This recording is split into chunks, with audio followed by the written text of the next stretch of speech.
Yeah, we just came over here for Malmo Vert Attack. It's supposedly the last year they're going to do it. Been trying to come out here for the last like 5 or 6 years, and finally pulled the trigger and got out here. And then Santa Cruz hooked it up to come over to England and visit the Shiner dudes and come over here and skate. It's just been a lot busier since last year and turning pro. Like, been traveling a lot more, and yeah, working on the Santa Cruz video. But the travel's definitely been a lot crazier this year. Yeah, I mean, I've known Omar my whole life since the Van skate park opened up in Orange County, where I grew up. And he befriended me, and ever since then we've skated together. So it's kind of cool to like be surprised on my birthday from one of my best friends at his house, and then have the rest of my other friends like Grayson, Chris Russell, and Lance, and just all the people I grew up skating with be there. And yeah, it surprised me. It was an honor, and it was a privilege to have all those dudes there at one time. It was cool. Yeah, it's sick. Santa Cruz has been around since 73, I think. It's totally one of the best companies with the richest and longest history in skateboarding, and they're still doing it, you know? They have like some of the best dudes ever skateboarding, riding their wood, you know? Like, you got Dwayne Peters, Jeff Grosso, Salva, got Tom Knox, Jason Jessee, Eric Dressen, like all the original like shredders, like to have all that history and those dudes all under one roof. And it's an awesome company that's like still able to reinvent itself, but also touch back on like the history that it's had, and like also remind like the youth of its history and how long it's been around. Like, yeah, for sure, Jason's real deal. He's awesome. He's a character. He's got a really interesting and beautiful way of looking at things.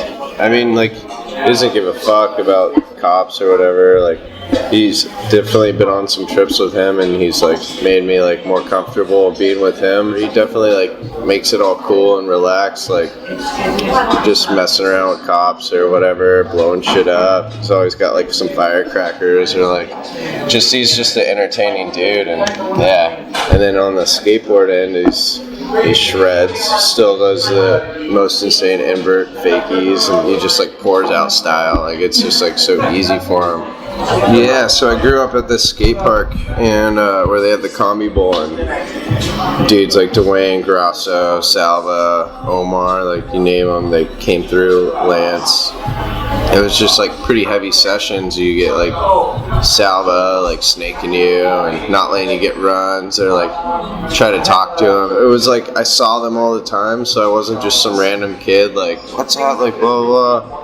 But at the same time, I was like a skate park kid there all the time. So when I'd see those guys, they kind of like would help me out a little bit, but then they also kind of let me know like my place. Yeah, those guys gave me a little hard times here and there, but like they taught me like the whole respect thing, like respect your elders, just like basic common knowledge that like isn't really applied anymore at the skate parks. Well, like I kind of grew up skateboarding everything. I didn't skate bowls and vert ramps like first. I grew up skating in the streets with my friends and skating the curbs. And you get older and you just push the boundaries. Like, I'm gonna go 2 more blocks past where I went yesterday, and you just find new spots and go skating.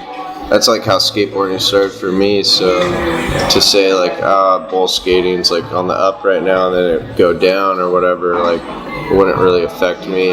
Obviously, like be harder to get stuff done in bowls and stuff, but I'd still be skating and still go skate streets or whatever, ditches, vert ramps. Like, it's all skateboarding to me. I don't really like put like a limit to it. Like, if I could do it, I'm gonna try it. It's all skateboarding, so I don't really see like the change in the whole industry or people's views of how skateboarding should be changing too much. No, it's like, yeah, I never really got to get like a chance or be a part of like have a part in a full length like video hard copy style. So it's definitely like a bummer, because that's like the generation or the era I grew up looking up to. Was like all the dudes like, how you get a new video coming out, like wait all year for that, or a couple years even, like for the flip, for Minikmati or all those kind of videos, like fully flared, and it's just like totally changed with the internet. There's not too much you could do. Just like the demand of the internet and video clips is so high now, like people expect it to happen so quick and so easy, you know? Like even I do, like I'll go on Thrasher every day and be like, where's the fucking next video? Like where's the P-Stone clips? Or like I want to see more P-Stone Crew Ray stuff, you know? It's just like the supply and demand so high, and there's no way that you're gonna be able to like create those videos anymore with how quick people want the turnaround to be. And I think the Vans propeller was probably like the last of its kind. Like we're working on a Santa Cruz video right now that should be hopefully done by this summer, and just going on trips for that, and then getting ready to head to Melbourne for this Vans Park Series contest first stop. It's like a new series that Vans is doing. It's 4 stops: Brazil, Australia, Canada, and US, and with a final stop in Malmo for like the super final. So it should be cool. Like Vans is starting that whole new bowl event and going to be building parks and going to parks, and yeah, doing contests. And thanks Route 1 and Santa Cruz and Shiner for having me out here. Appreciate it. Hopefully see you guys in the streets or in the park. Cheers.